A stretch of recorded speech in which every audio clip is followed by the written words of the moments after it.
விமானத்தில் எமர்ஜென்சி கதவை திறக்க முயன்ற மாணவரால் பரபரப்பு ஏற்பட்டிருக்கிறது. அண்மை செய்தியாக பார்த்துக் கொண்டிருக்கிறோம். விவரங்களை செய்தியாளர் கசாலி வழங்க கேட்கலாம். கசாலி, வணக்கம். தொடர்ந்து அந்த மாணவர் மேல ஏதேனும் நடவடிக்கை எடுக்கப்பட்டிருக்கா? மாணவர் தரப்பிலிருந்து என்ன சொல்லப்படுது?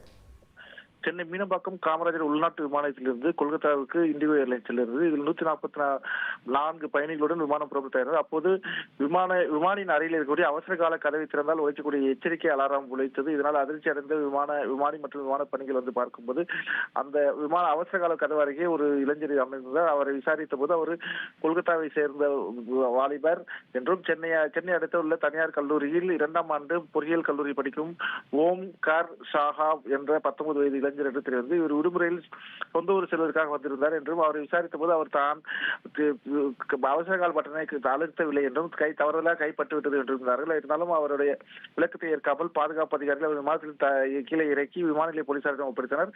விமான நிலைய போலீசார் அவரை நீண்ட நேரம் விசாரித்த பின்பு அவரை எச்சரித்து அவரிடம் எழுதி வாங்கி மீண்டும் இது போன்ற சம்பவங்களில் ஈடுபடக்கூடாது என்று எச்சரித்து அனுப்பி வைத்தனர். இந்த சம்பவம் சென்னை மாநிலத்தில் பெரும் பரபரப்பை ஏற்படுத்தியிருக்கிறது.